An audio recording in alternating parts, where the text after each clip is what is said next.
The wedding dress felt like a death sentence. Berlin Thorne stood in the cramped dressing room, staring at her reflection in the cracked mirror. The gown was beautiful. Ivory silk, delicate lace, tiny pearls sewn along the bodice. The kind of dress she had dreamed about wearing someday. But not like this. Never like this. The door slammed open. Nadine Thorne stormed in, her designer heels clicking against the floor like gunshots. The woman who had raised Berlin for 23 years circled her like a vulture examining prey. "Perfect," Nadine said. "You almost look like you belong in that dress." Berlin's hands trembled at her sides. "Please, I'm begging you, don't make me do this." "Make you?" Nadine laughed, the sound sharp enough to draw blood. "Sweetheart, I'm not making you do anything. You're choosing this. Because you want what I have." She reached into her designer purse and pulled out a worn velvet pouch. Berlin's heart stopped. The keepsake. Inside that pouch was a small golden locket with strange ancient writing carved into its surface. Berlin had carried it with her when the Thornes first took her in as a baby. It was the only thing she had from before. The only clue to the parents who had given her away. For 23 years, Nadine had dangled that locket like bait. "Be good, and maybe we'll help you translate the writing. Do your chores, and maybe we'll investigate your origins. Stop crying, and maybe we'll help you find your real family." Maybe. Always maybe. Promises that never came true. "I had a linguistics expert look at this once," Nadine said, tracing the velvet pouch with one manicured finger. "He said the writing is ancient, rare. Could be names, could be locations, could be the key to everything you've ever wanted to know." Berlin felt tears burning. "Then let me have it. Please, I've done everything you've asked." "Not everything." Nadine's voice turned to ice. "There's still the matter of this marriage." She stepped closer, gripping Berlin's chin with sharp fingernails. "Ivory refuses to marry Zaire Langston. Can't blame her. The man is paralyzed now. Broken. Useless. What kind of mother will I be to subject my precious daughter into marrying a cripple? But the Langston fortune is too valuable to walk away from. So you're going to take her place. The Langstons will know I'm not Ivory." They've never met Ivory in person. All negotiations happened through lawyers. Video calls where she kept her camera off. Nadine smiled coldly. "As far as they know, you are Ivory Thorne, and you will play this role perfectly." Berlin's voice cracked. "And if I don't?" Nadine held up the velvet pouch. "Then I burn this, right in front of you, and you'll spend the rest of your pathetic life wondering who you really are, where you came from, why you were thrown away like garbage." The words hit like physical blows. "Be a good girl," Nadine continued sweetly. "Make this marriage work. Keep the Langston money flowing. And when I'm satisfied, when we've gotten everything we need, I'll give you this locket. I'll hire the best translators in the world. I'll help you find your precious parents." She pressed the pouch back into her purse. "Do we have a deal?" Berlin looked at her reflection, at the beautiful dress, at the terrified woman wearing it. She thought about the locket, about the parents she had never known, about 23 years of hoping, dreaming, believing that somewhere out there, someone was looking for her. "Deal," she whispered. Nadine smiled triumphantly. "That's my girl." The Langston mansion rose against the Philadelphia sky like a fortress designed to keep the world out. Berlin pressed her face to the car window, her stomach churning. The estate was massive. Sprawling gardens, marble fountains, a driveway longer than the entire block where she grew up. The kind of place where people like her weren't welcome. People like her. Orphans.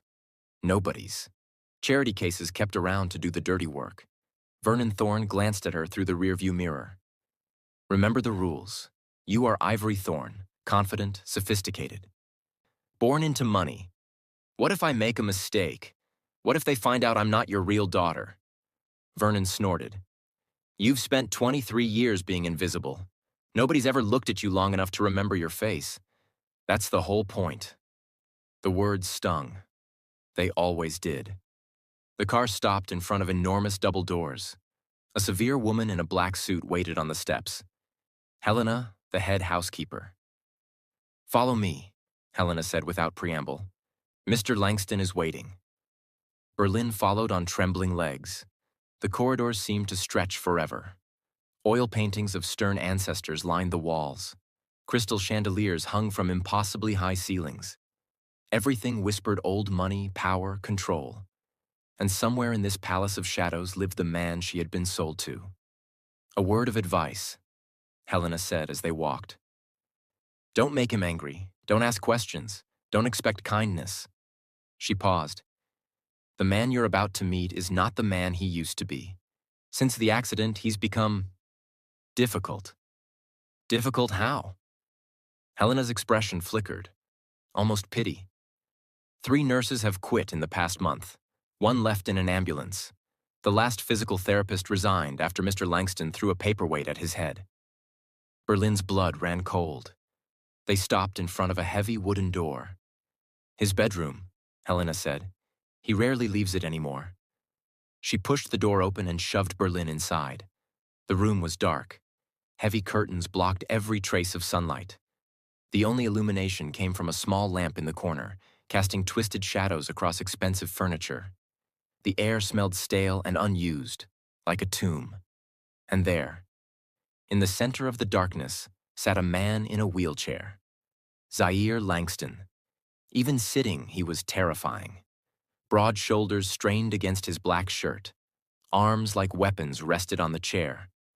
Overgrown curly hair and a short, messy ponytail that looked like it hadn't seen a comb in years. His face was all sharp angles and hard lines. A strong jaw, high cheekbones, full lips set in a permanent scowl. But it was his eyes that made Berlin forget how to breathe. Dark, intense, burning with barely contained fury. Those eyes found her in the shadows and held her like a trap. "So." His voice was deep and rough, like thunder rolling through a storm. "The Thorne family finally sent their precious daughter."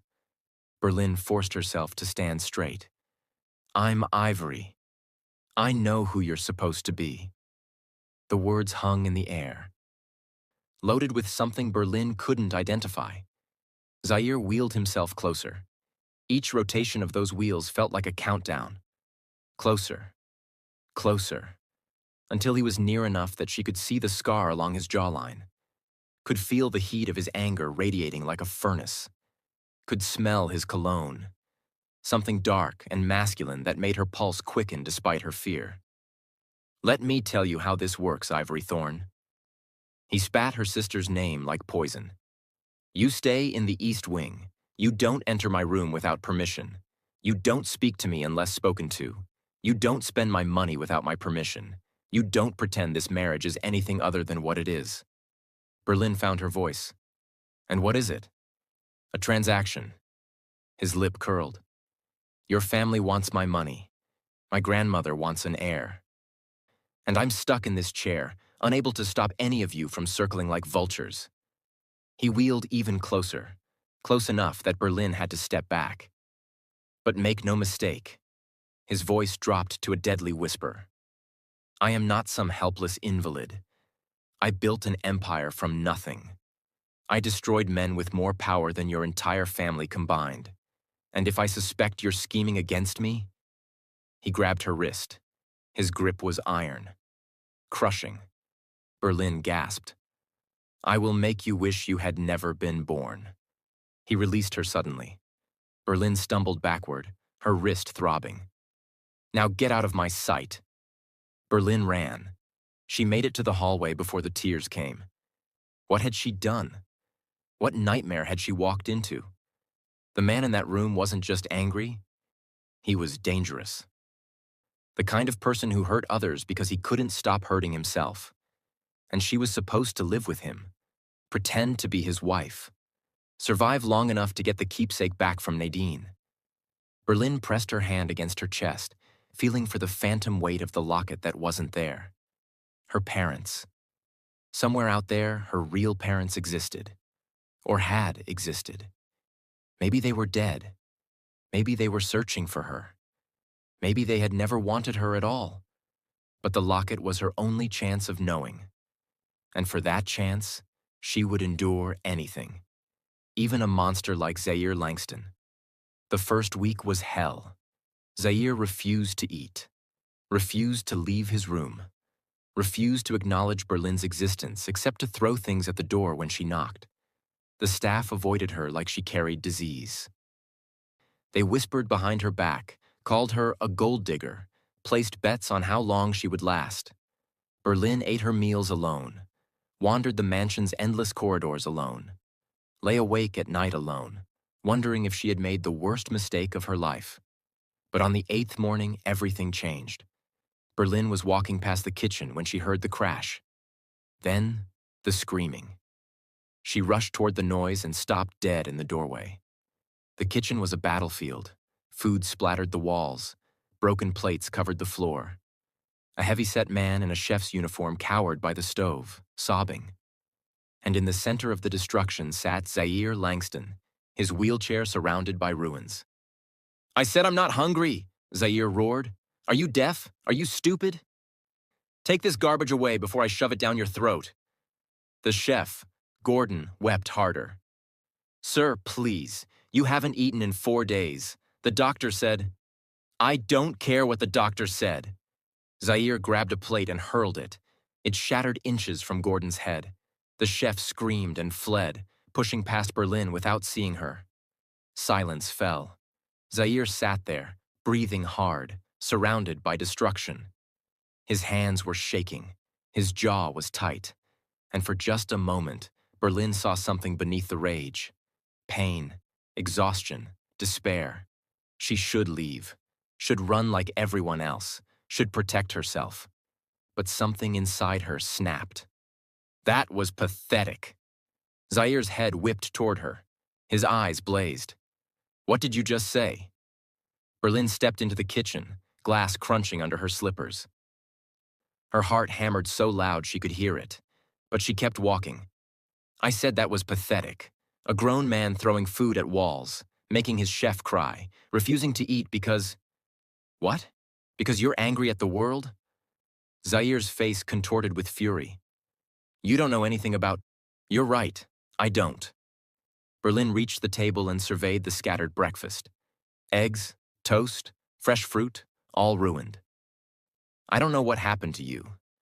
I don't know why you're in that chair. I don't know why you've decided to make everyone around you miserable." She turned to face him directly. "But I know what I saw. A man who's been cooking for you for years, who clearly cares whether you live or die, running out of here in tears because you couldn't control your temper." Zaire's grip tightened on his armrests. "He's paid to cook, not to care." "Is he? Because Gordon's the only person in this house who hasn't given up on you." Berlin crossed her arms. "Everyone else has. The nurses, the doctors, your family, they're all waiting for you to rot away. But Gordon keeps making you breakfast. Every single day. Even though you throw it at walls. Even though you scream at him. Even though you haven't thanked him once." She paused. "That's not just a paycheck. That's someone who still sees you as a human being, and you made him feel worthless for it." The kitchen went silent. Zaire stared at her with an expression she couldn't read. Something flickered in those dark eyes. Surprise? Confusion? Interest? "You done?" he finally asked. "Almost." Berlin walked to the counter and found a pan of eggs still warm on the stove. She scraped them onto a surviving plate. Added toast, fruit, carried the plate to Zaire and set it on his lap. "Eat." His laugh was sharp, disbelieving. "You're ordering me to eat? In my own house?" "Yes." "And if I refuse?" Berlin picked up a fork, scooped some eggs, and held it directly in front of his face. "Then I'll feed you myself, like a baby, and I'll make sure every single member of your staff is watching." Zaire's eyes widened. Something dangerous flickered in them, but also something else. Something almost like amusement. "You wouldn't dare. Try me." They stared at each other. The air crackled between them. Berlin's hand trembled slightly. Any second now, he would explode. Throw her out. Have security drag her away. But Zaire Langston did something she never expected. He laughed. A real laugh. Not cruel or bitter. Surprised. Almost warm. "You have got to be the most insane woman I've ever met," he said. "Probably." Berlin kept the fork steady. "Now eat your eggs before they get cold." Something shifted in his expression. The rage didn't disappear, but it softened at the edges, made room for something else. Curiosity, respect, interest. He took the fork from her hand. Their fingers brushed, just for a second, and Berlin felt electricity shoot up her arm. She stepped back quickly, her heart suddenly racing for a different reason entirely. "I'm eating because I'm hungry," Zaire said gruffly, "not because you told me to." "Whatever helps you sleep at night." He took a bite, chewed slowly, swallowed. "These are cold now," he muttered. "Whose fault is that?" Another almost laugh escaped him. "You're going to be trouble, aren't you, K. Ivory Thorn?" The fake name cut through Berlin's chest, but she kept her expression neutral. "Probably," she said. "Now finish your breakfast, and apologize to Gordon later." She turned and walked out before he could respond, but she felt his eyes following her the entire way, and her skin burned wherever his gaze landed. "Okay, y'all, I need to pause right here because did you see what just happened? This girl walked into a monster's den, threatened to spoon-feed a billionaire CEO like a baby, and lived to tell about it. Berlin Thorn is built different. But did you catch that moment when their fingers touched? The way he looked at her when she walked away? Something is starting here, and neither of them knows what to do about it. Comment Berlin is that girl if you're already rooting for her. And smash that subscribe button because this is just the beginning. The apology happened 3 days later. Berlin was passing the kitchen when she heard Zaire's voice. She stopped outside, listening. "Gordon." Yes, sir?" The chef's voice trembled. A long pause. Berlin could practically hear Zaire wrestling with the words. "The eggs you made on Tuesday, they were..." Another pause. "They weren't terrible." Silence. "Sir?" "I said they weren't terrible.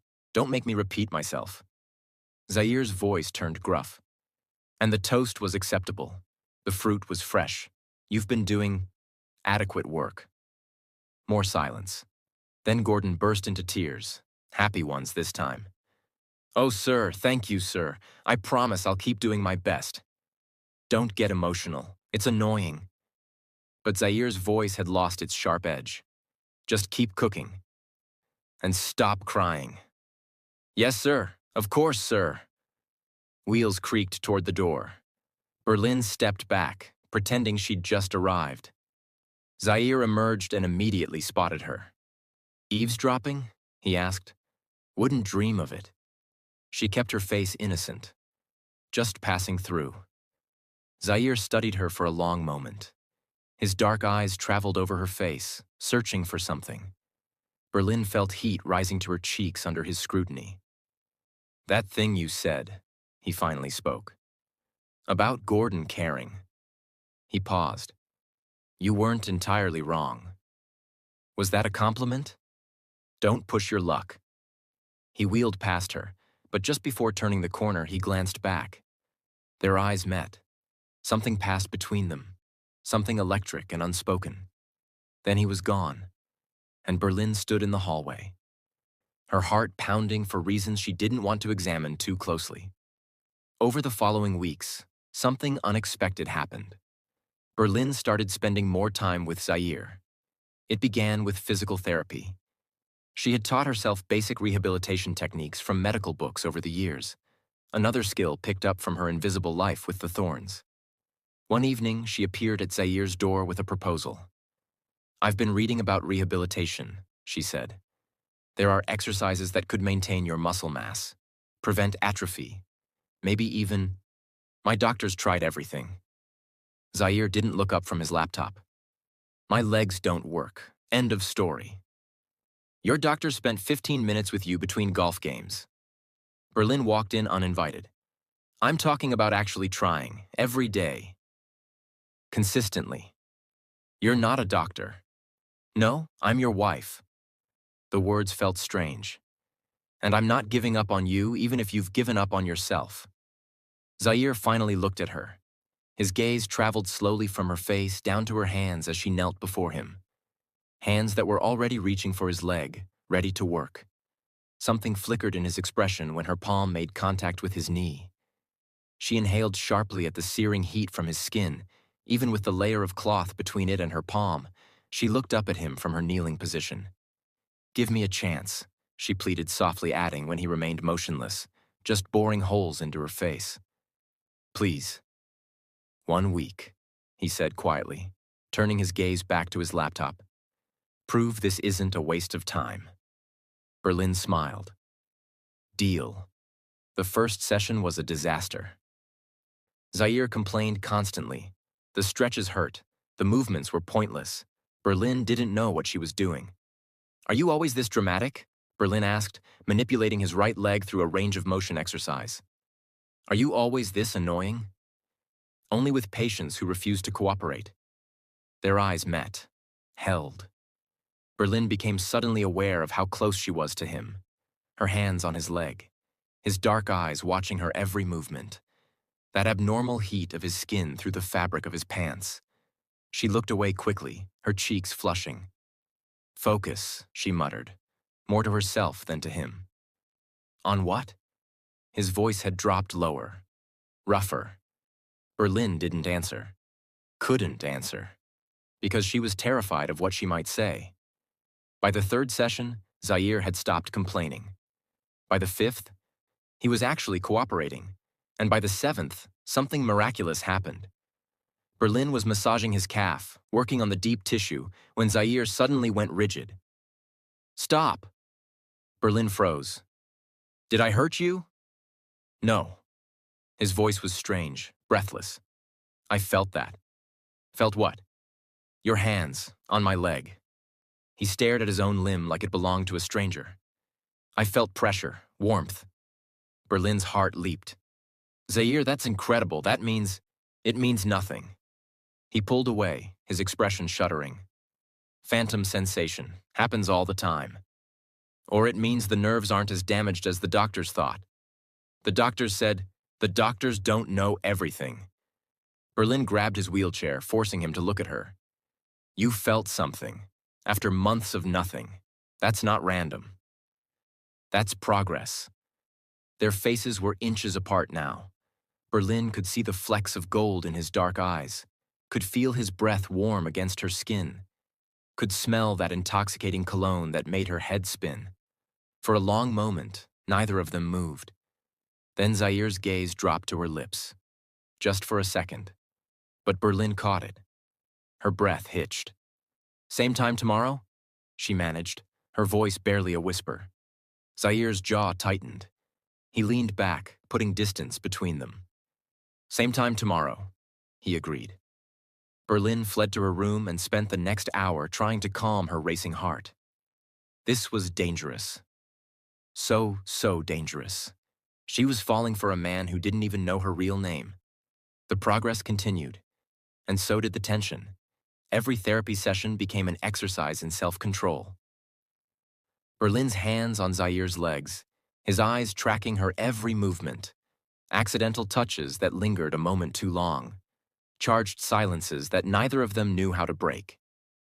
"You're distracted today," Zaire observed one evening. Berlin startled. "What? No, I'm not.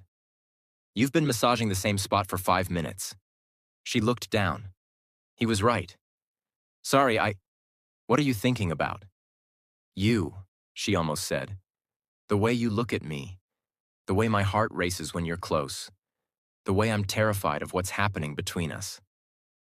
"Nothing," she said instead. "Just tired." Zaire studied her face. "You're lying." "I'm not." "Your left eye twitches when you lie." His voice was quiet, almost gentle. "It's subtle, but I've noticed." Berlin's breath caught. "You've been watching me that closely?" "I watch everything." His dark eyes held hers. Especially things that interest me. The words hung in the air. Things that interest me. Berlin's heart hammered against her ribs. Zaire, we should stop for tonight. He wheeled back abruptly, breaking the moment. It's getting late. Berlin nodded, not trusting her voice. But as she gathered her things and headed for the door, Zaire spoke again. Ivory. She turned. He was watching her with an expression she couldn't decipher. Something intense. Almost hungry. Thank you, he said quietly. For not giving up. On your therapy? A pause. On me. Berlin felt something crack open in her chest. You're worth not giving up on, she whispered. Then she left before she could say anything else, before she could do something stupid. Like tell him the truth, like tell him she was falling in love. 2 weeks later, the Thorns made their move. Berlin was in her room when her phone rang. Nadine's number flashed on the screen. Her stomach dropped. Hello? Well, well. Nadine's voice dripped with false sweetness. The prodigal daughter finally answers. What do you want? Straight to business. Good. Nadine's tone turned cold. Your father has gambling debts. He needs $100,000 by the end of the month. Berlin's blood ran cold. 100,000? I don't have access to... Then get access. Nadine's voice sharpened. You're married to a billionaire. Figure it out. Fake an illness. Forge medical bills. Get creative. You want me to steal from my husband? I want you to remember your place. Nadine laughed cruelly. You think he'd still want you if he knew the truth? If he found out his wife is actually a nobody? An orphan? Berlin felt tears burning. Send me the money by month's end, Nadine continued. Or I call the Langstons and tell them everything. And while I'm at it, maybe I'll destroy that little locket of yours. Burn it. Toss the ashes in the trash. No. The word tore from Berlin's throat. Please, the keepsake is all I have. Then do what you're told. Money. End of month. Don't disappoint me. The line went dead. Berlin sank onto her bed, shaking. She couldn't do this. Couldn't steal from Zaire. Couldn't become the gold digger he had initially believed her to be. But the keepsake. For 23 years, she had believed that locket held the answers. Names, locations, clues to the parents who had given her away. If Nadine destroyed it, Berlin would never know. Would never find out who she really was. Would stay nobody forever. Berlin has been backed into a corner. It's either she cons money from Zaire for Nardine, or she loses what she believes is her only chance to know where she came from. Do you think she should go ahead and get the money or tell Zaire the truth? Comment your opinion in the comments section now. I'll be reading. The days flew by. Berlin lost sleep, ate poorly, pretended to be in her usual high spirits around Zaire. But Berlin couldn't steal from Zaire. Couldn't fake illness. Couldn't become everything he had thought she was and had despised her for. 3 days to the Nardine's deadline, Berlin made up her mind. She would tell him the truth. All of it. Who she really was. Why she was here. What Nadine was threatening. Maybe he would throw her out. Maybe he would hate her.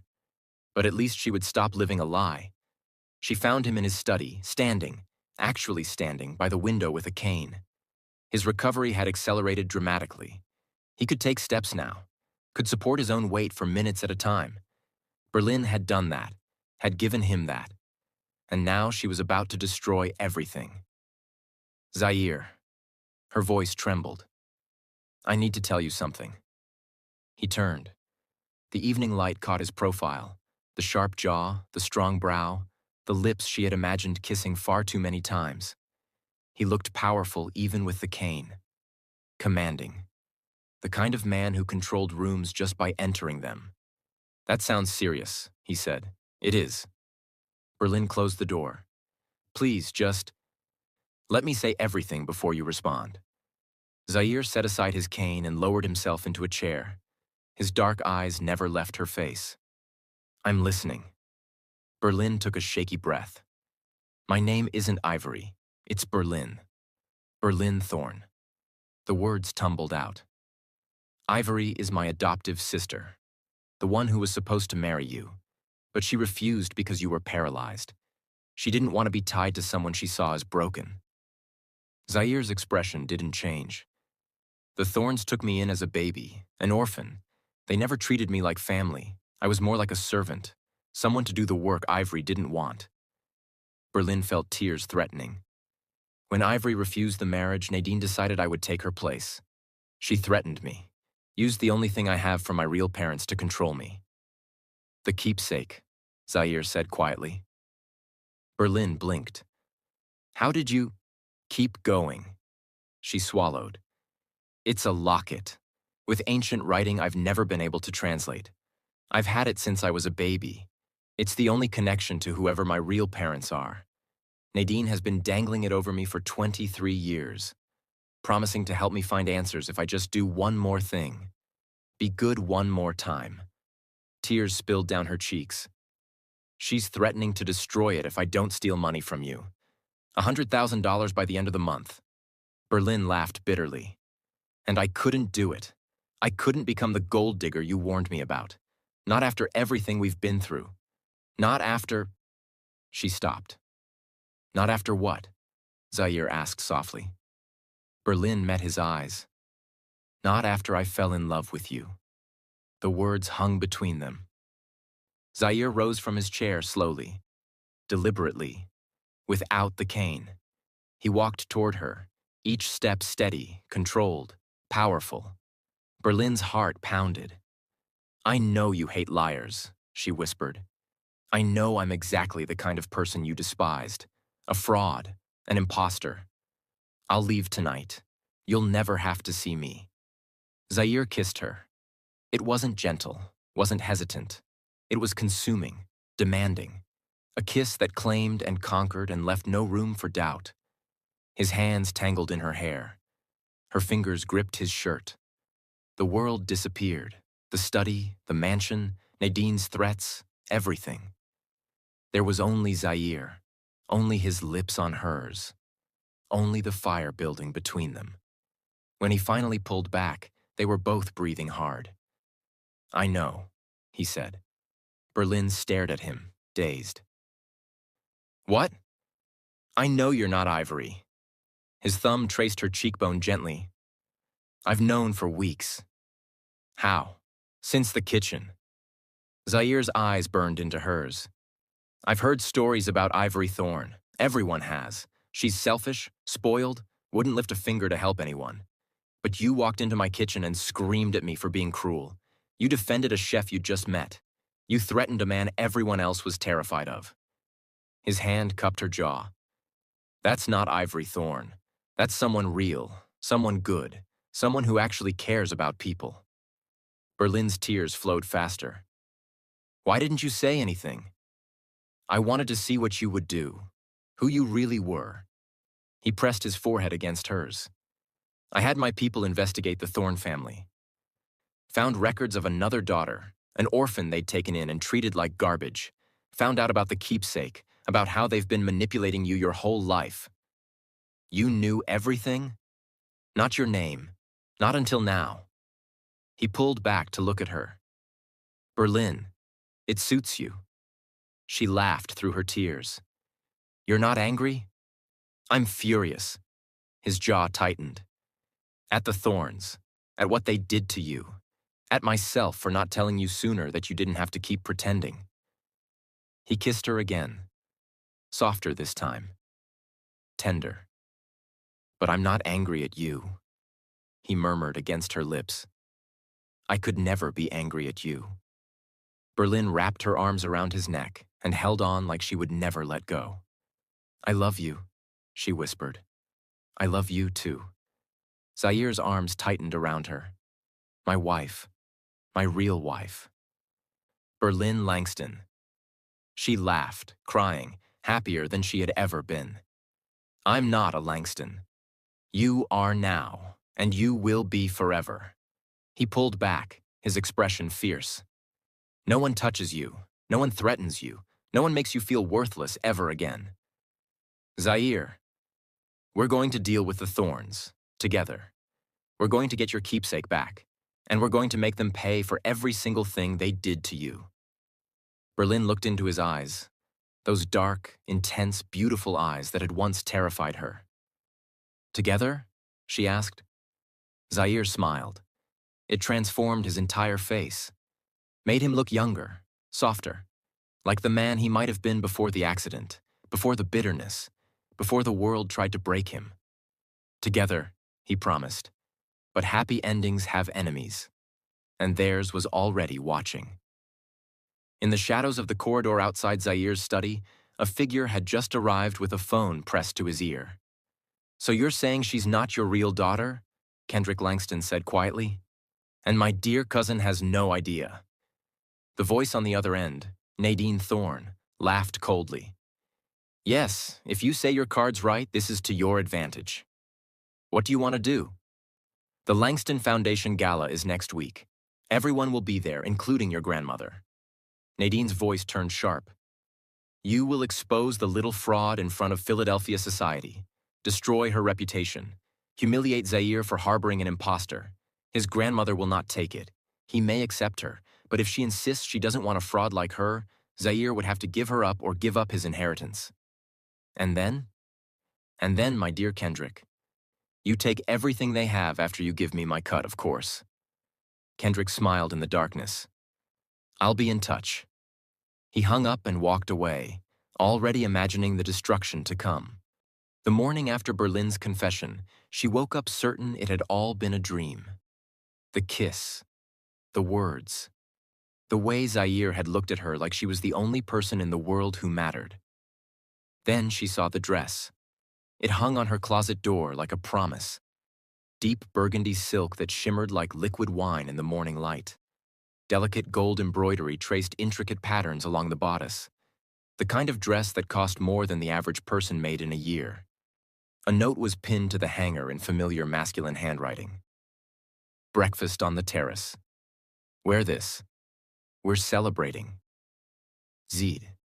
Berlin touched the fabric with trembling fingers. It was impossibly soft, impossibly beautiful. There was more.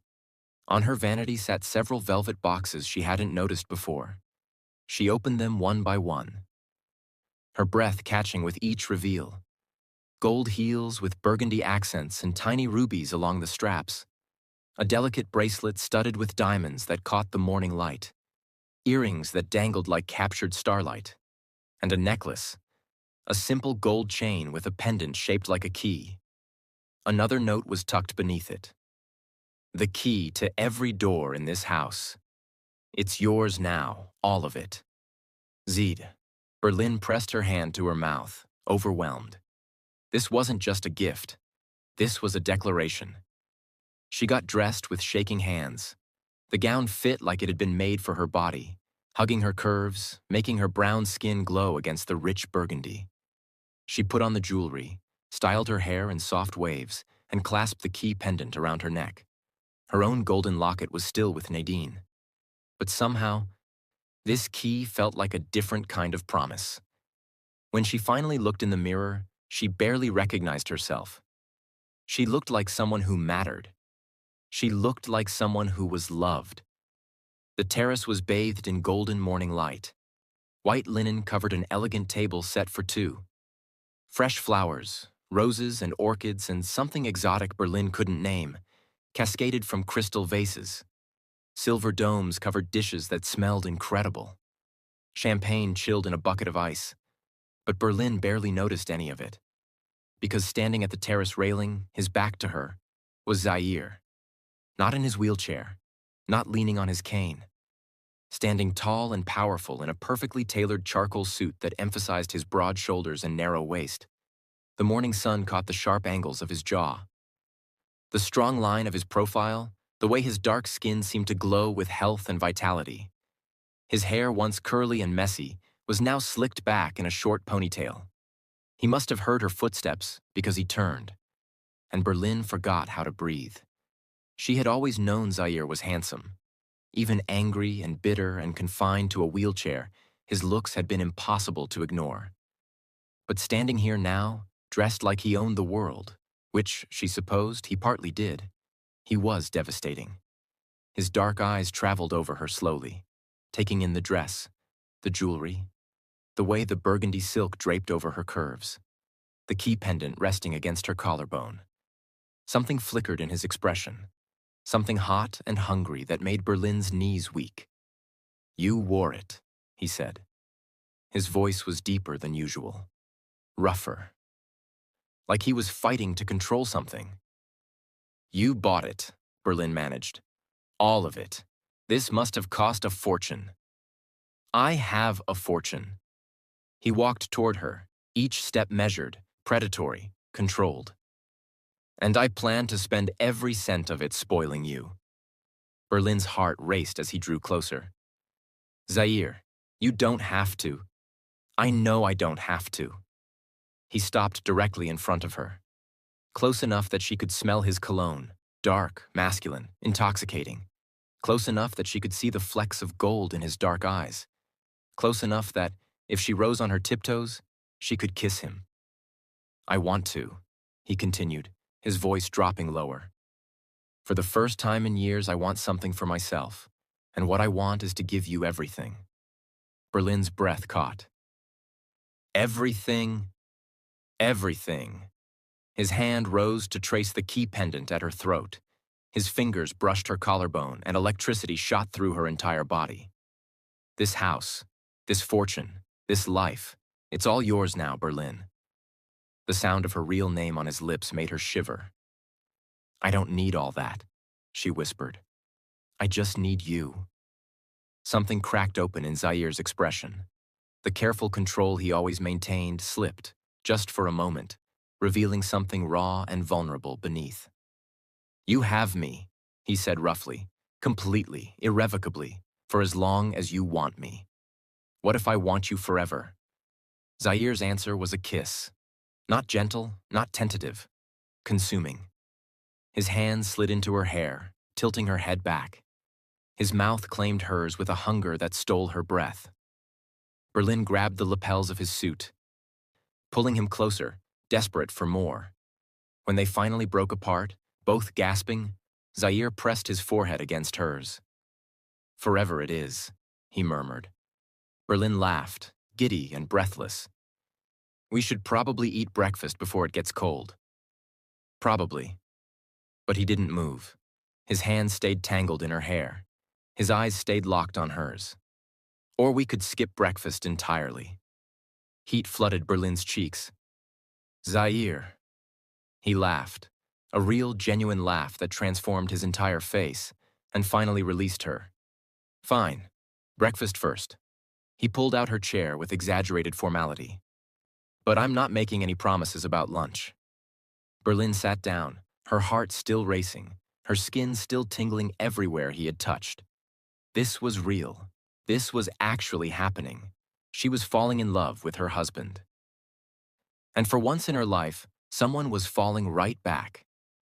They ate breakfast slowly, savoring every moment. Gordon had outdone himself. Fluffy omelets, fresh fruit, warm pastries, crispy bacon. Berlin made a mental note to thank him later, effusively. "So," Zaire said, pouring her more champagne, "we need to talk about the thorns." The bubble of happiness in Berlin's chest deflated slightly. "I know. Nadine's deadline is in 3 days. She's expecting money, or she'll try to expose you." Zaire's expression hardened. "I have a plan." "What kind of plan?" "The kind that destroys her before she can destroy you." He leaned forward, his dark eyes intense. "My investigators have been digging into Vernon's business dealings for weeks. We've found evidence of fraud, embezzlement, money laundering, enough to put him in prison for decades." Berlin's eyes widened. "You've been investigating them this whole time?" "Since the day you yelled at me in the kitchen." Zaire's lips curved slightly. "I told you, I watch everything, especially things that interest me. And you, Berlin, interested me from the very beginning." Warmth spread through her chest. "So what's the plan?" "We confront Nadine. Use the evidence as leverage. Get your keepsake back." Zaire's jaw tightened. And make sure she never threatens you again. We? Berlin shook her head. Zaire, I appreciate everything you've done, but I need to do this myself. His eyebrows rose. What? Nadine has controlled me my entire life. She used that locket to manipulate me for 23 years, made me feel worthless. Made me believe I was nothing without her help. Berlin's voice strengthened. If you swoop in and handle everything, then she wins. She'll still have power over me. She'll still be the one who decided my fate. She reached across the table and took his hand. I need to be the one to end this. I need to face her myself. Zaire studied her for a long moment. She could see him wrestling with it, the protective instinct warring with understanding. I don't like it, he finally said. I know. She's dangerous, vindictive. She'll try to hurt you. I know that too. Berlin squeezed his hand. But I'm not the scared little orphan she raised anymore. I'm stronger now, braver, and I have something I never had before. What's that? Someone waiting for me to come home. Something flickered in Zaire's dark eyes. He lifted her hand to his lips and pressed a kiss to her knuckles. The gesture, so tender, so unexpected from a man so fierce, made Berlin's heart stutter. Fine, he said against her skin. You face Nadine, but I'm going to be close by, and the moment things go wrong, I'm stepping in. Non-negotiable. Berlin smiled. Deal. Zaire Langston is whipped, and he doesn't even care who knows it. But here's the thing. Berlin is about to face down the woman who abused her for 23 years. Alone. And we know Nadine is working with Kendrick behind the scenes. Comment "Go off Berlin" if you're ready to see her stand up for herself. Like and subscribe, because this confrontation is about to be everything. The meeting was set for the following evening. Berlin had texted Nadine from her own phone, not hiding behind Zaire's protection, not pretending to be anyone other than who she was. Grand Monarch Hotel, room 847, tomorrow at 8 p.m. I have what you want. Nadine's response had been immediate. Finally. Don't be late. Now Berlin stood in her room at the Langston mansion, preparing for battle. She chose her outfit carefully. A sleek black dress that Zaire had bought her. Expensive, elegant, powerful. The gold heels with the ruby accents, the diamond bracelet, the key pendant that marked her as a Langston. She looked like a woman who belonged in Zaire's world. She looked like a woman who refused to be broken. A knock came at her door. Come in. Zaire entered, his expression tight with concern. He was dressed in all black, shirt, pants, jacket, looking like a dangerous shadow. The car's ready, he said. Theo will be in the lobby with security. I'll be in the room next door, 847B. If anything happens, if she tries anything, you call for me. I will. He crossed the room and took her hands. I don't like this, he said again. I know. Berlin rose on her tiptoes and kissed him softly. But I need to do this. For me. For the girl I used to be who never had anyone fighting for her. Zaire's forehead pressed against hers. You have someone now. I know. She smiled. That's why I'm brave enough to fight for myself. He kissed her, deep and fierce and full of things he couldn't say. Come home to me, he murmured against her lips. Always. The Grand Monarch Hotel was exactly Nadine's style. Opulent, expensive, dripping with the kind of wealth that made ordinary people feel small. Berlin walked through the marble lobby with her head held high. She wasn't small anymore. The elevator carried her to the 8th floor. Room 847 was at the end of a long corridor. Berlin paused outside the door. 23 years of fear and manipulation pressed against her chest.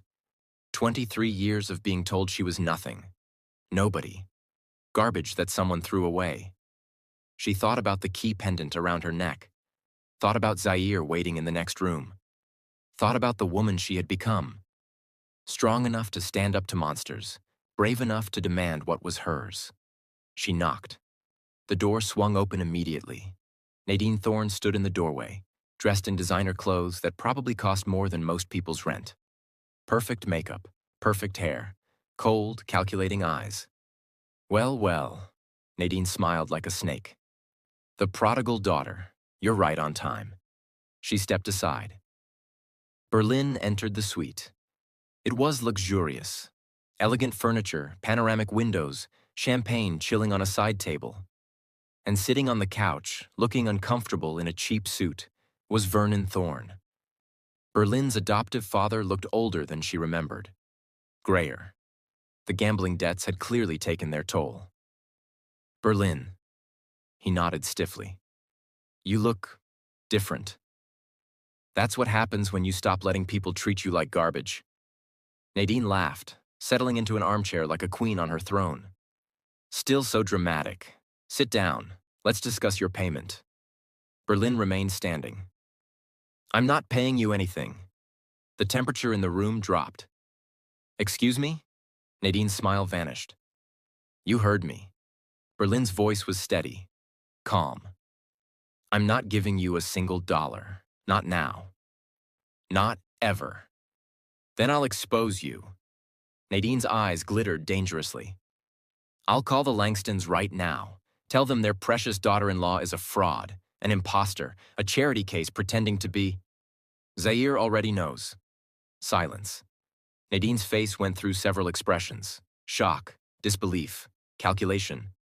You're lying. I told him everything 3 days ago. Who I really am. Why I was sent here. What you've been holding over me. Berlin smiled coldly. He didn't throw me out. He kissed me. Told me he loved me. Told me I was his wife. His real wife. No matter what name was on my birth certificate. Vernon made a strangled noise. Nadine's composure cracked, just for a second. That's impossible. A man like Zaire Langston would never accept. A man like Zaire Langston sees through manipulation. Berlin stepped closer. He's been investigating you for weeks, both of you. The fraud, the embezzlement, the offshore accounts Vernon has been funneling company money into for the past decade. Vernon shot to his feet. How did you? The Langston family has entire departments dedicated to financial crimes. They've brought down corporations, exposed senators. Berlin tilted her head. Did you really think your pathetic little schemes wouldn't be discovered? Nadine's face had gone pale. You're bluffing. Am I? Berlin pulled out her phone and navigated to a file.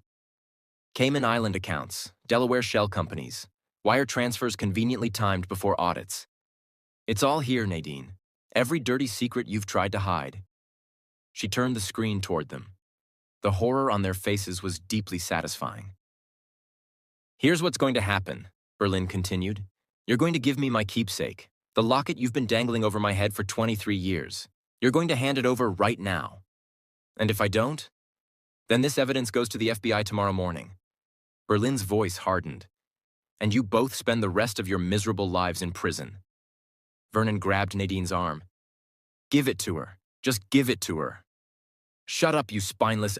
give it to her. The desperation in his voice echoed through the suite. Nadine's jaw clenched. Her eyes blazed with fury. But Berlin could see the calculation happening, the realization that, for once, she didn't hold the cards. Slowly, Nadine reached into her designer purse. She pulled out the worn velvet pouch. Berlin's heart clenched at the sight. The keepsake. After 23 years. Take it. Nadine threw the pouch onto the coffee table with contempt. Take it and choke on it. Berlin picked it up with trembling hands. The velvet was soft, familiar. How many nights had she dreamed about this moment? How many tears had she cried, believing she would never hold this locket again? There's something you should know, Nadine said, venom dripping from every word. I had that locket translated years ago, paid good money for it. Berlin looked up. What? The writing on that locket? It's not a map to your precious parents. It's not names or directions or clues. Nadine laughed bitterly. It's just some ancient proverb. Meaningless words about perseverance or strength or some such nonsense. Berlin felt her chest tighten. You're lying. For once, I'm not. Nadine stood, gathering her purse. Your parents didn't leave you breadcrumbs, Berlin. They left you nothing. You're exactly what I always told you, nobody, nothing. An orphan who got thrown away. She walked toward the door, Vernon scrambling after her. Keep the locket. Keep your billionaire husband. Keep pretending you're somebody. Nadine paused at the threshold. But remember, no matter how high you climb, you'll always be the girl nobody wanted. She walked out. The door slammed behind her. Berlin stood alone, clutching the velvet pouch to her chest, tears streaming down her face. She didn't remember leaving the hotel. Didn't remember the car ride home. Didn't remember walking through the mansion's corridors. She only became aware of her surroundings when strong arms wrapped around her and a deep voice murmured in her ear. Berlin, I stayed in that room for hours not knowing you had already left. She blinked. She had been so lost in a daze she had completely forgotten she went into the hotel with company. Zair's face swam into focus. He was holding her tightly, his expression fierce with concern. What happened? I got it back. Berlin held up the velvet pouch. The keepsake, I got it back. Relief flickered across his features. Good, that's good. She said something. Berlin's voice cracked. Nadine, she said she had it translated years ago, that it's not a map to my parents. It's just a proverb, something meaningless. Zair's arms tightened around her. She could be lying, trying to hurt you one last time. Maybe? Berlin pressed her face against his chest. But what if she's not? What if I've been chasing nothing this whole time? What if there are no answers, no parents to find? What if I'm just... Her voice broke completely. What if I really am nobody? Zair pulled back, cupping her face in his hands. His dark eyes burned into hers. Listen to me, he said fiercely. You are not nobody. You are the woman who walked into a monster's house and made him human again. You are smart and brave and kind. You are the most extraordinary person I have ever met. But let me finish. His thumbs wiped her tears. Even if Nadine is telling the truth, even if that locket holds nothing but an old proverb, it doesn't change who you are. It doesn't make you worthless. It doesn't make you nobody. He pressed his forehead against hers. Your identity isn't written on that locket, Berlin. It's written in everything you do, every act of kindness. Every moment of courage, every time you chose to be good when the world gave you every reason to be cruel. Berlin sobbed harder. Can we still try to translate it? She whispered. I need to know for sure. Of course. Zair kissed her softly. I know a professor at the university, specializes in ancient African dialects. If anyone can tell us what that writing really says, it's him. And if it really is just a proverb? Zair was quiet for a moment. Then he said something that shattered her heart and rebuilt it in the same breath. Then I'll be your family. From now until forever. You'll never be alone again. You'll never be unwanted. You'll never be nobody. Berlin threw her arms around his neck and wept. And Zair held her through it all, strong and steady and unwavering. Her anchor in the storm. Her home. Berlin spent her whole life chasing answers about where she came from, and Zair just told her it doesn't matter because she has him now. The way he holds her, the way he wiped her tears. This is what love looks like. Comment forever if you're crying too. Subscribe because we still have to deal with Kendrick, and the gala is about to change everything. The translation came back 3 days later. Professor Adeyemi sat across from Berlin in Zair's study, the ancient locket resting between them on the desk. He was a distinguished man in his 60s, with gray-streaked hair and kind eyes behind wire-rimmed glasses. The writing is from a very old dialect, the professor explained. Almost extinct now. It's remarkable that it survived on such a small piece of jewelry. Berlin's hands twisted in her lap. What does it say? Zair sat beside her, his hand covering hers. A silent reminder that she wasn't alone. Professor Adeyemi smiled gently. It's a blessing. The kind parents would give their children before a long journey. He read from his notes. Though the storm rages and the path disappears, the child of strength walks forward. For home is not where you begin. It is where you are finally seen. Berlin stared at the words. That's it? That's all? That's all. The professor leaned forward. But if I may say, this is not a meaningless message. Someone carved these words into gold. Someone placed this around your neck when you were just a baby. They were giving you a piece of themselves. He stood to leave. You may never find your biological parents, but whoever they were, they loved you enough to leave you with a blessing. That is not nothing. That is everything. After he left, silence filled the study. Berlin held the locket in her palm, staring at the ancient writing she still couldn't read. For 23 years, she had believed this tiny piece of gold would give her answers, would lead her to her parents, would tell her who she really was. But it was just a proverb, just words, not a map, not names, not answers. I wasted so much time, she whispered. So many years hoping, believing, letting Nadine control me because I thought this would save me. Zaire turned her to face him. His dark eyes were fierce with emotion. It did save you. What? Think about it, Berlin. That locket, that hope, is what kept you going. Through 23 years of abuse. Through every moment when giving up would have been easier. He took the locket from her hands and held it up to the light. This proverb isn't meaningless. It's exactly what you needed to hear. Berlin's brow furrowed. I don't understand. Though the storm rages and the path disappears, the child of strength walks forward. Zaire's voice was soft. For home is not where you begin. It is where you are finally seen. He clasped the locket around her neck, his fingers warm against her skin.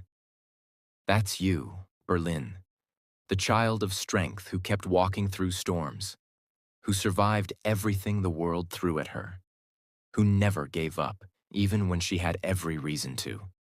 His hands cupped her face. And now you're here, with me, in a place where you're finally, truly seen. Berlin felt tears streaming down her cheeks. But these weren't tears of grief. They were tears of understanding. My parents knew, she whispered. They knew I would face hard things, so they gave me words to hold on to, a reminder to keep going. And you did. Zaire kissed her forehead. You kept going until you found home.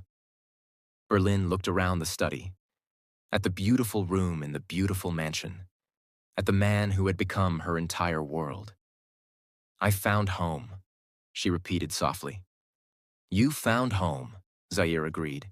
She kissed him then, deep and tender and full of everything she couldn't put into words.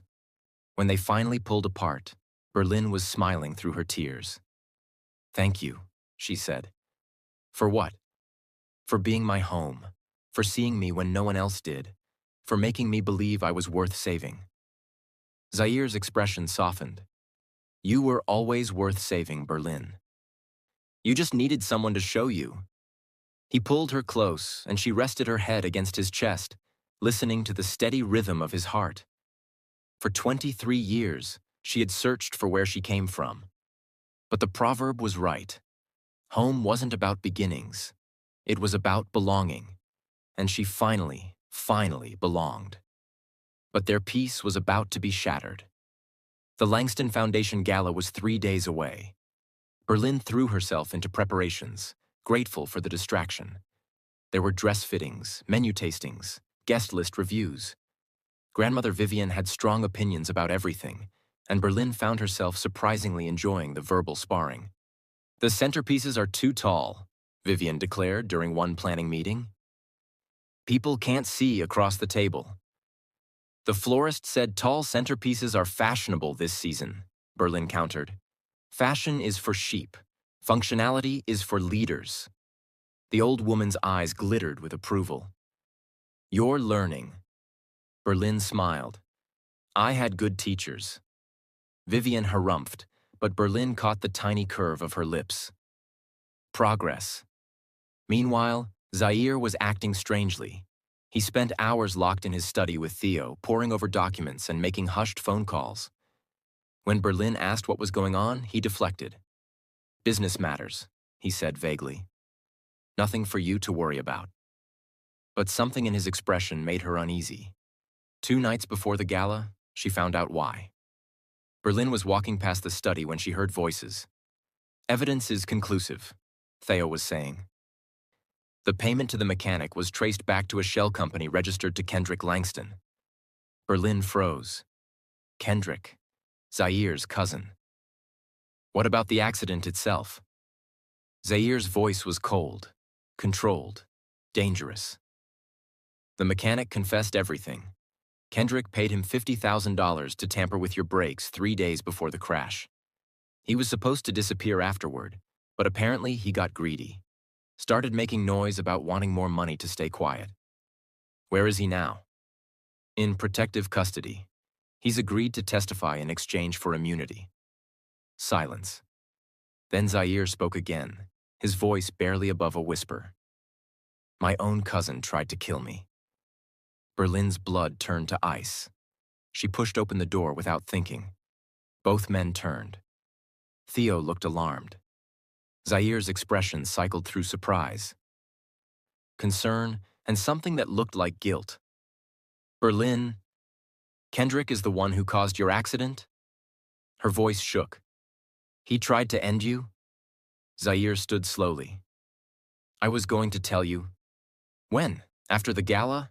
After he had another chance to hurt you?" Berlin's hands were trembling. "How long have you known?" "I've suspected for months, but I only got confirmation today." Zaire crossed the room and took her hands. "I didn't want to worry you until I had proof. I'm your wife. You don't get to protect me from things like this." Berlin's eyes burned with tears. "Kendrick has been in this house. He was at our wedding. He's been watching us, planning God knows what, and you didn't think I needed to know?" "You're right." Zaire's voice was heavy with regret. "I should have told you. I'm sorry." Berlin took a shaky breath. "What happens now?" "Now we end this." Zaire's expression hardened into something cold and terrifying. "Kendrick thinks he's getting away with it, thinks he can wait for another opportunity to finish what he started."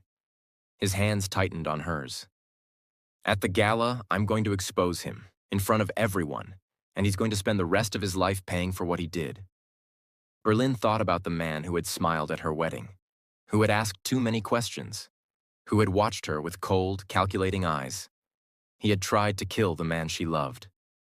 "Good," she said fiercely. "Destroy him." Zaire's smile was sharp enough to cut glass. "With pleasure." The night of the gala arrived. Berlin stood in front of her mirror, barely recognizing the woman staring back. Her gown was emerald green silk, Zaire's choice, that clung to her curves and flowed like water when she moved. Diamonds glittered at her ears and throat. Her hair was swept up in an elegant twist that showed off her graceful neck. And around her neck, beside the diamonds, hung the golden locket. She touched it gently. The child of strength walks forward. Tonight, she would need all that strength. A knock came at her door. "Come in." Zaire entered, and Berlin's breath caught. He was devastating in a perfectly tailored black tuxedo. The jacket emphasized his broad shoulders. The crisp white shirt contrasted beautifully with his dark skin. He had gotten a fresh haircut, and his jaw was clean-shaven for once, revealing the sharp angles of his face. He looked like a king preparing for battle. His eyes traveled over her slowly. And something hot flickered in their depths. "You look incredible," he said, his voice rough. "So do you." Berlin crossed the room and straightened his already perfect tie. "Are you ready?" "I've been ready for months." His hands settled on her waist. "The question is, are you?" Berlin thought about everything they had been through. The lies, the manipulation, the monsters disguised as family. And she thought about what they had found in spite of it all. Love, home, each other. "I'm ready," she said. Zaire kissed her, soft and sweet and full of promise. Then let's go show Philadelphia who they're dealing with. The ballroom was magnificent. Crystal chandeliers scattered rainbow light across a sea of designer gowns and tailored tuxedos. An orchestra played elegant melodies. Champagne towers sparkled like liquid gold.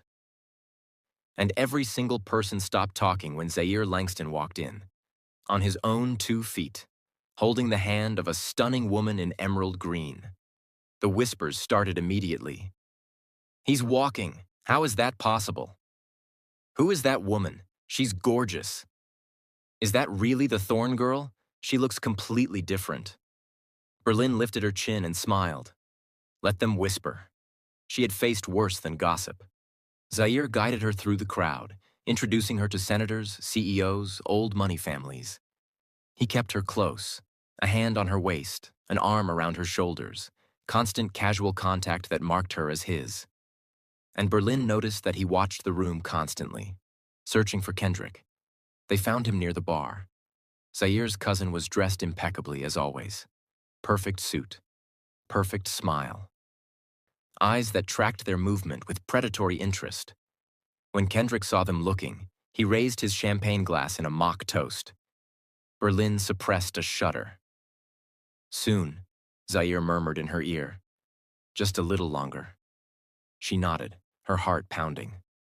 The next hour passed in a blur of introductions and small talk. Berlin smiled until her face ached, made conversation until her voice grew hoarse, watched the clock tick toward the moment everything would change. Finally, the orchestra fell silent. Zaire stepped onto the small stage at the front of the ballroom. "Ladies and gentlemen," he said, his voice carrying across the room, "thank you all for joining us tonight." The crowd quieted, turning to listen. The Langston Foundation has supported medical research for over 50 years. Tonight, we celebrate that legacy, and we look toward the future. He paused, his dark eyes sweeping the room. "But before we continue, there's a matter I need to address, something that has remained hidden for far too long." The atmosphere shifted. Berlin felt tension crackling through the air. "6 months ago, I was in a car accident that nearly killed me. The official report said it was brake failure, a tragic accident. Nothing more." Another pause. "That was a lie." Gasps rippled through the crowd. "My brakes were tampered with, deliberately, by someone who wanted me dead." Zaire's voice was ice. "And I now have proof of who that person is."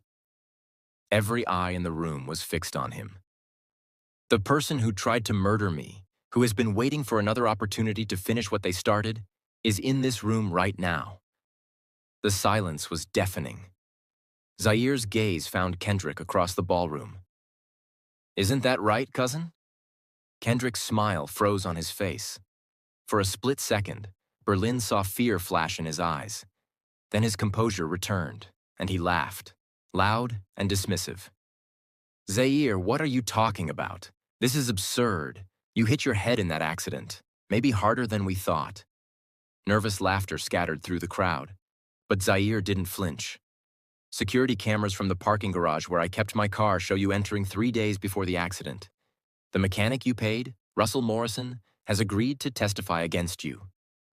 And the $50,000 you wired to a shell company has been traced directly back to your personal accounts." Kendrick's face went gray. "You're lying. This is some kind of—" "I have documents." Zaire pulled a folder from inside his jacket. "Bank records, security footage, Morrison's signed statement. Would you like me to read them aloud?" The crowd murmured, heads swiveling between the two cousins. Kendrick's composure shattered completely. "You can't prove anything. This is a setup. You're trying to destroy me because you're scared I'll take everything you have. The only thing you're taking is a prison cell." Zaire's voice dropped to a deadly whisper that somehow carried through the entire room. "You tried to kill me because you wanted my company, my money, my power, but you forgot something. Cousin." He descended from the stage, walking toward Kendrick with the steady grace of a predator. "I built Langston Industries from the ground up when everyone else in this family had given up on it. I survived a car crash that should have killed me. I learned to walk again when every doctor said it was impossible." He stopped directly in front of Kendrick.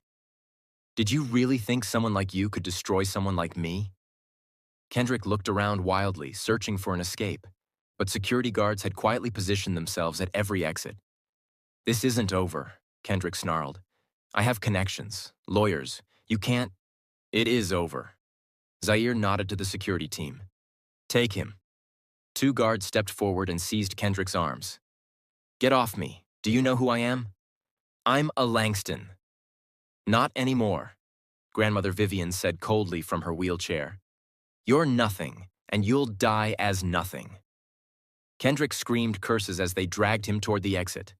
The crowd parted like the Red Sea, watching with horrified fascination. The doors closed behind him. Silence fell over the ballroom. Then, slowly, applause began to build. Scattered claps became a wave of approval that washed through the room. Zaire didn't acknowledge it. He walked straight to Berlin and pulled her into his arms. It's done, he said against her hair. He can never hurt us again. Berlin held him tightly, tears of relief streaming down her face. We did it, she whispered. We did it together. Zaire pulled back to look at her.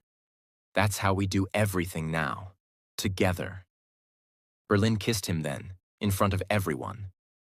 In front of Philadelphia's elite, in front of cameras and gossips and people who would be talking about this night for years. She didn't care. She was done hiding, done pretending, done being anyone other than who she really was. Berlin Langston. Wife, partner, equal, home. 6 months later. Spring sunlight streamed through the windows of the Langston mansion. Berlin stood on the terrace, their terrace, watching the gardens bloom, roses and orchids and the exotic flowers she had finally learned the names of. The fountain sparkled. Birds sang in the trees. Everything was beautiful. Everything was perfect. Arms wrapped around her from behind. Warm lips pressed against her neck. Good morning, Mrs. Langston. Berlin smiled, leaning into Zaire's embrace. Good morning, Mr. Langston. So much had changed in 6 months. Kendrick was in prison, awaiting trial on attempted murder charges. The evidence had been overwhelming. Even his expensive lawyers couldn't spin their way out of signed confessions and security footage. The Thorne family had imploded. Vernon was under investigation for embezzlement. Nadine had fled to Europe to avoid prosecution and was currently in hiding. Ivory had sent a single text, "I'm sorry for everything," before disappearing entirely. Berlin had deleted it without responding. Some bridges weren't meant to be rebuilt. What are you thinking about? Zaire asked, his chin resting on her shoulder. Everything. Nothing. Berlin turned in his arms to face him. How different my life is now. How different I am. Zaire smiled, that rare, genuine smile that still made her heart skip. Any regrets? Not a single one. She touched the golden locket at her throat. She wore it every day now, not as a reminder of what she'd lost, but as a celebration of what she'd gained. Though the storm rages and the path disappears, the child of strength walks forward. For home is not where you begin. It is where you are finally seen. Her parents, whoever they were, wherever they were, had given her a blessing, and that blessing had come true. I love you, she said. Zaire cupped her face in his hands. I love you too, more than I ever thought I was capable of loving anyone. He kissed her, soft and sweet and full of forever. When they finally pulled apart, Berlin was grinning. Gordon made waffles for breakfast. Did he? With fresh strawberries and that maple syrup you like. Zaire's eyes lit up. Have I mentioned that Gordon is my favorite person in this house? I thought I was your favorite person. You're not a person. You're a force of nature. He laced his fingers through hers. Come on, let's eat before the waffles get cold. They walked into the mansion together, the monster and the orphan who had somehow saved each other. And Berlin finally understood the truth she had spent her whole life searching for. Family wasn't about blood. It wasn't about where you came from or who gave you away. Family was about who showed up, who stayed, Who fought for you when everyone else walked away?